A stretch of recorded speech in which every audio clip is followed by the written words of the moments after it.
কিয়ামতের ময়দানে এক ব্যক্তির গুনাহ এবং সওয়াব ওজন করা হবে। দেখতে পাওয়া যাবে তার নামায় আমালে নেকি বলতে কিচ্ছু নাই, সবই গুনাহ।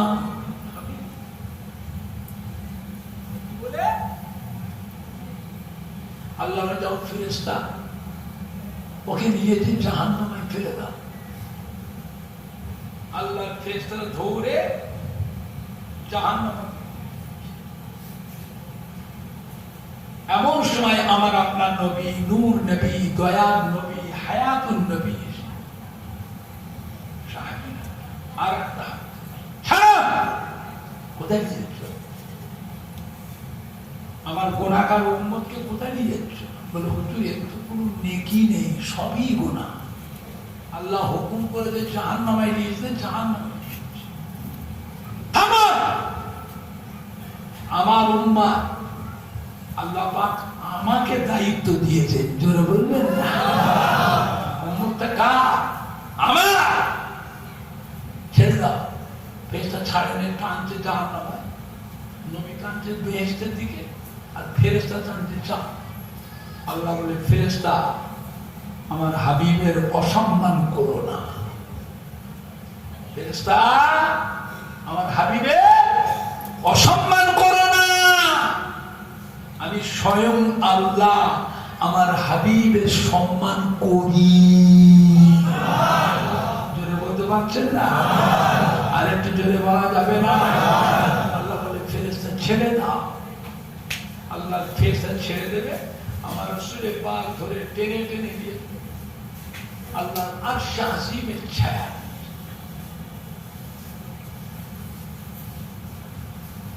আল্লাহ নবী ডাকবে, ও আল্লাহ রহমতের ফেরেশতারা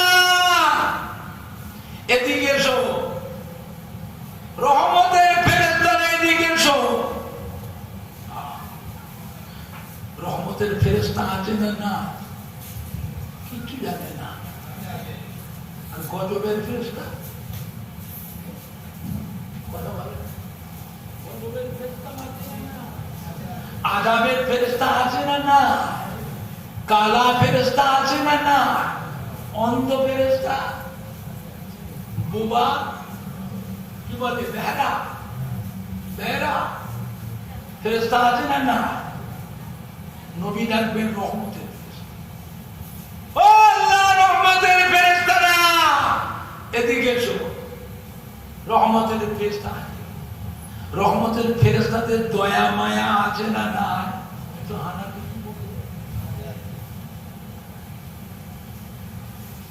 আল্লাহর বান্দা যখন জান কবজ করা হয়, 570 জন ফেরেশতা এসে দাঁড়ায়। আযাবের ফেরেশতা নয়, রহমতের ফেরেশতা আসে। আল্লাহ বলে ফেরেশতা ধরো আমার বান্দা গোটা শরীরটাকে তোমরা ছেড়ে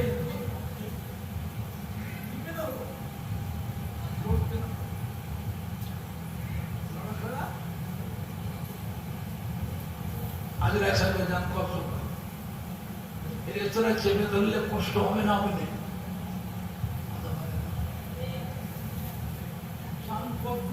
সময়, মরণের সময় গো 570 জন ফেরেশতা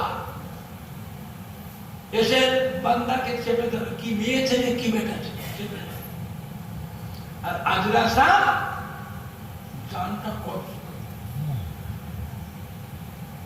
বুঝতে পেরেছেন? ওই সময় ছেলেরা, মেয়েরা, বেটিরা, নাতিরা, পুতারা মাথার কাছে কোরআন পাক তেলাওয়াত করেন। সূরা ইয়াসিন পাক, সূরা রহমান শরীফ, সূরা হাশর, সূরা মুলক, সূরা মুজাম্মিল, সূরা মুদাসসির মাথার কোরআন তেলাওয়াত করেন। আল্লাহ পাক ফেরেশতাদের হুকুম দেন, ও আমার ফেরেশতারা, ও আমার ফেরেশতারা, আমার বান্দাকে কষ্ট দিও না, আমার বান্দাকে কষ্ট দিও না। আমার বান্দার মাথার গোড়ায়, আমার বান্দার নাতি পুতারা পাক তিলাওয়াত করে সূরা ইয়াসিন পাকের খাতিরে আমি আল্লাহ পাক আমার বান্দার জীবনের গুনাহকে মাফ করে দিলাম। আমার বান্দাকে আমি আল্লাহ মাফ করে দিলাম, আমি আল্লাহ আযাবকে মাফ করে দিলাম। জোরে বলুন সুবহান, আরো জোরে বলুন সুবহান।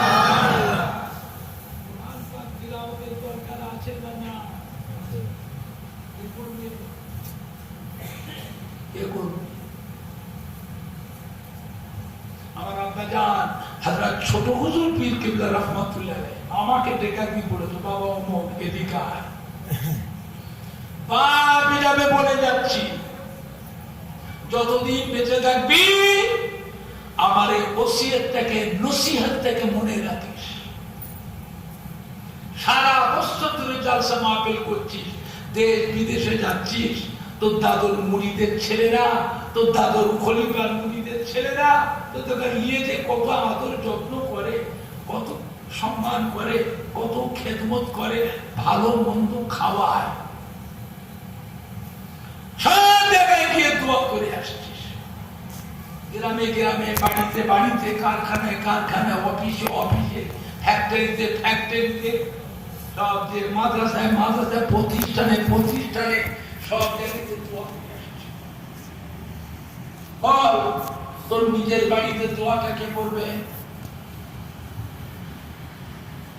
তোর নিজের বাড়ি তো দোয়ার দরকার আছে না? না, কে করবে? কিন্তু সব জায়গায় করে আসছিস। বাপ হিসাবে বলে গেলাম, বাড়িতে মিলাদ দিবি, বাড়িতে মিলাদ দিবি, খাস মিলাদ। আর আমার মসজিদের মুসল্লি, আমার মসজিদের ইমাম মুয়াজ্জিনকে দাওয়াত করে খাবার। মসজিদের মুসল্লি, পঞ্জেগানা মুসল্লি যারা 5 ওয়াক্তের নামাজ যারা পড়ে মসজিদে, আমার মসজিদে, শীত বড় গরম বড় বর্ষা বড়, যে সমস্ত মানুষগুলো আমার মসজিদে নামাজ পড়ে ওদের করে খাওয়াবি। মসজিদের একটা হক আছে না? না, কথা বলে না। গ্রামের মসজিদের মুসল্লিদেরও হক আছে না? না। মাদ্রাসারও হক আছে না? না। গ্রামের গরিব দুঃখীদের হক আছে না? না। নিজের আত্মীয় স্বজনের হক আছে না? না।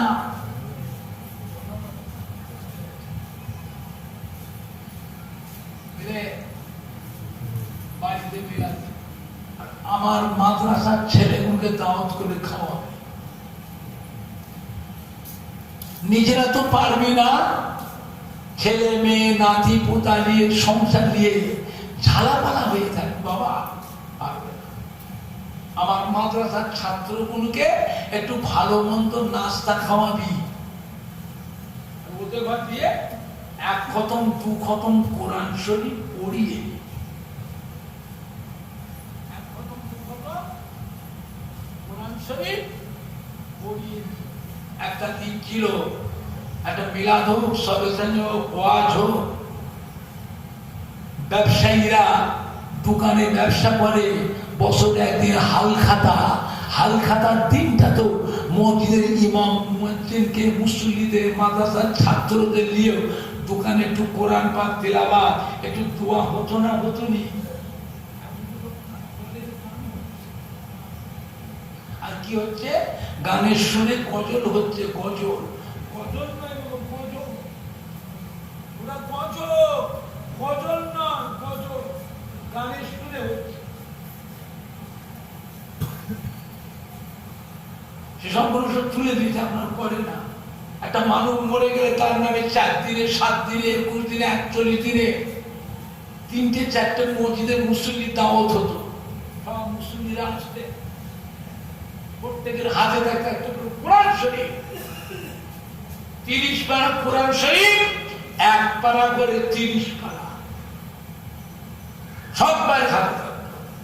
সবাই বসে বসে কোরআন শরীফ, কোরআন পাক হয়ে গেল। অল্প সময়ে 2 খতম 3 খতম কোরআন শরীফ তিলাওয়াত হয়ে, তারপরে একটু চা পানি হলো, একটু নাস্তা পানি খেয়ে চা পানি খেয়ে খাওয়া মানুষগুলো আবার বসে এতটা করে ছুলা, কি কি বলে ছুলা, সবার সামনে এতটা করে ছুলা, সবাই বসে বসে ছোলা পড়ছে কলমা শরীফ, একটা করে ছোলা টানে একবার করে কলমা শরীফ, একটা করে ছোলা টানে একবার করে কলমা শরীফ, একটা করে ছোলা টানে একবার করে কলমা শরীফ।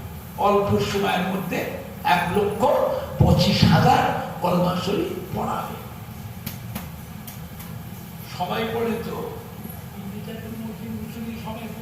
এর মধ্যে একটাও বাজে মানুষ নেই, একটাও বাজে মানুষ থাকবে না, সব কটাই মুসলিম।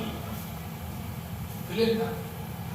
একবার কলেমা শরীফ তিলাওয়াত করলে জিন্দা এবং মুর্দা, জিন্দা এবং মুর্দার 4,000 গুনাহ আল্লাহ পাক মাফ করে দেয়। বলা হতো কতবার? 1,25,000, 1,25,000। এগুলো সব তুলে দিয়েছে, এখন আর নেই, সব তুলে দিয়েছে। আমাদের দেশে কিছু কি জায়গায় আছে, আছে কিছু আছে, আপনার দেশে আছে বলে হয় বাবা, সব তুলে দিয়েছে গো। একটা দিন ছিল মানুষ মাঠে যেত, বাজারে যেত, বাগানে যেত, অফিসে যেত, ফেরি করতে যেত, কারখানায় যেত, বলেন না? ঘর থেকে বেরিয়ে যখন যায়, গ্রামের রাস্তা, পাড়ার রাস্তা, হেঁটে হেঁটে যাচ্ছে, রাস্তার দুপাশে সমস্ত বাড়ি থেকে জানলা দরজার ফাঁক দিয়ে বাড়ির মেয়েরা, বেটিরা, বৌমায়েরা, মা চাচিরা সব কোরআন পাক তিলাওয়াত করতে। এই যে যেত মানুষগুলো সব কোরআন পাক শুনতে শুনতে যেত, এগুলো সব উঠে গেছে। এখন বেলা 7টা না বাজলে ঘুম ভাঙে না রে বাবু, ডেকে ডেকে ওঠে না, ঠ্যাং ধরে যাচ্ছে। ও বদমাইশ তো দেখে রে, এত বেলা হয়ে গেছে এখন ঘুমোচ্ছি। ও বাবা করছে,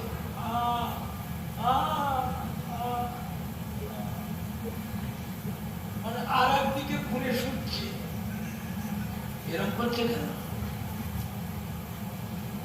নেশা করেছে নাকি? এরকম করে খেয়েছে, তার মানে কি? রাত 1:30, 2টো, 2:30টা পর্যন্ত শুয়ে শুয়ে খালি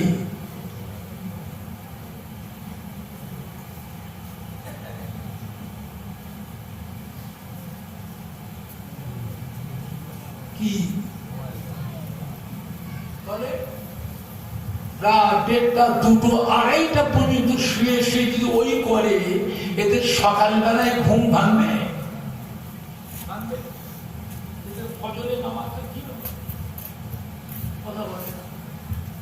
এদের ফজরের নামাজটা কি হলো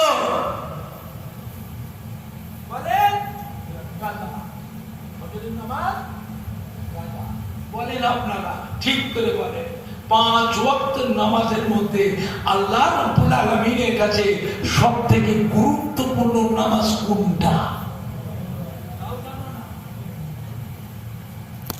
ফজরের নামাজ আর আসরের নামাজ।